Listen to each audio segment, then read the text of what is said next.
Chapter 6. The Cowardly Lion. All this time Dorothy and her companions had been walking through the thick woods. The road was still paved with yellow brick, but these were much covered by dried branches and dead leaves from the trees, and the walking was not at all good. There were few birds in this part of the forest, for birds love the open country where there is plenty of sunshine. But now and then there came a deep growl from some wild animal hidden among the trees. These sounds made the little girl's heart beat fast, for she did not know what made them. But Toto knew, and he walked close to Dorothy's side and did not even bark in return.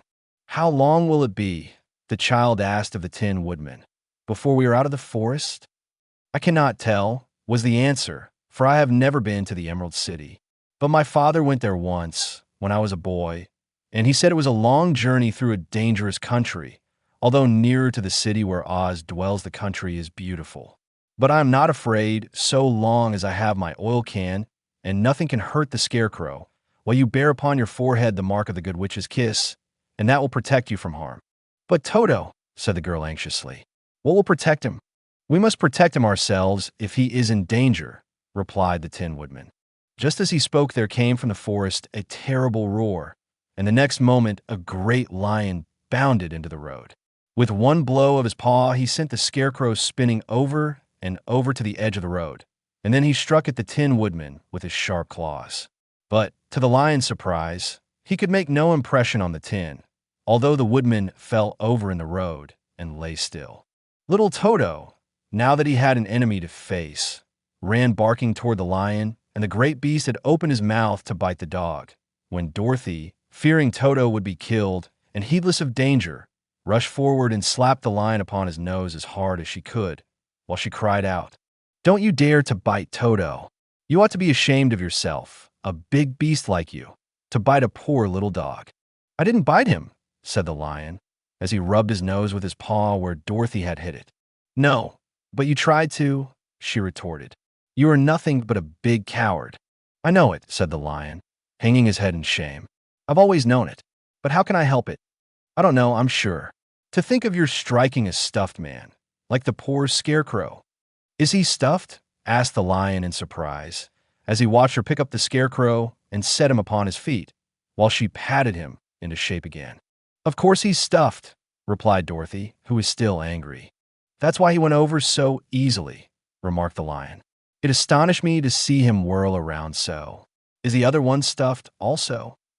"No," said Dorothy, "he's made of tin," and she helped the woodman up again. "That's why he nearly blunted my claws," said the lion. "When they scratched against the tin, it made a cold shiver run down my back." "What is that little animal you are so tender of?" "He is my dog, Toto," answered Dorothy. "Is he made of tin or stuffed?" asked the lion. "Neither. He's a meat dog," said the girl. "Oh, he's a curious animal and seems remarkably small, now that I look at him. No one would think of biting such a little thing, except a coward like me," continued the lion sadly. "What makes you a coward?" asked Dorothy, looking at the great beast in wonder, for he was as big as a small horse. "It's a mystery," replied the lion. "I suppose I was born that way. All the other animals in the forest naturally expect me to be brave, for the lion is everywhere thought to be the king of beasts. I learned that if I roared very loudly, every living thing was frightened and got out of my way. Whenever I've met a man, I've been awfully scared, but I just roared at him, and he has always run away as fast as he could go. If the elephants and the tigers and the bears had ever tried to fight me, I should have run myself. I'm such a coward, but just as soon as they hear me roar, they all try to get away from me, and of course I let them go. But that isn't right. The king of beasts shouldn't be a coward," said the Scarecrow. "I know it," returned the lion, wiping a tear from his eye with the tip of his tail. "It is my great sorrow and makes my life very unhappy. But whenever there is danger, my heart begins to eat fast." "Perhaps you have heart disease," said the Tin Woodman. "It may be," said the lion. "If you have," continued the Tin Woodman, "you ought to be glad, for it proves you have a heart. For my part, I have no heart, so I cannot have heart disease."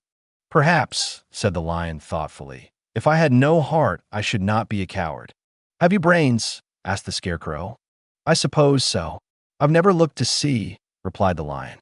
I'm going to the Great Oz to ask him to give me some, remarked the Scarecrow, for my head is stuffed with straw. And I'm going to ask him to give me a heart, said the Woodman. And I'm going to ask him to send Toto and me back to Kansas, added Dorothy. Do you think Oz could give me courage? Asked the Cowardly Lion. Just as easily as he could give me brains, said the Scarecrow. Or give me a heart, said the Tin Woodman. Or send me back to Kansas, said Dorothy. Then, if you don't mind, I'll go with you, said the Lion, for my life is simply unbearable without a bit of courage. You will be very welcome, answered Dorothy, for you will help to keep away the other wild beasts. It seems to me they must be more cowardly than you are if they allow you to scare them so easily. They really are, said the Lion, but that doesn't make me any braver, and as long as I know myself to be a coward, I shall be unhappy. So once more the little company set off upon the journey, the Lion walking with stately stride at Dorothy's side. Toto did not approve of this new comrade at first, for he could not forget how nearly he had been crushed between the Lion's great jaws. But after a time he became more at ease, and presently Toto and the Cowardly Lion had grown to be good friends. During the rest of that day, there was no other adventure to mar the peace of their journey.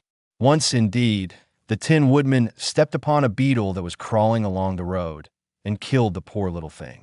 This made the Tin Woodman very unhappy, for he was always careful not to hurt any living creature. And as he walked along, he wept several tears of sorrow and regret. These tears ran slowly down his face and over the hinges of his jaw, and there they rested. When Dorothy presently asked him a question, the Tin Woodman could not open his mouth, for his jaws were tightly rusted together. He became greatly frightened at this and made many motions to Dorothy to relieve him, but she could not understand. The Lion was also puzzled to know what was wrong. But the Scarecrow seized the oil can from Dorothy's basket and oiled the Woodman's jaws, so that after a few moments he could talk as well as before. "This will serve me a lesson," said he, "to look where I step.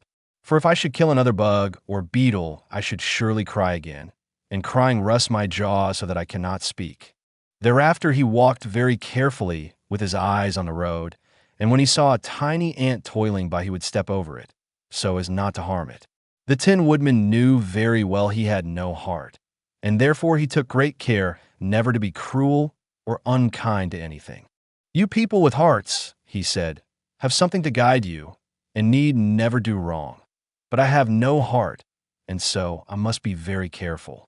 When Oz gives me a heart, of course, I needn't mind so much."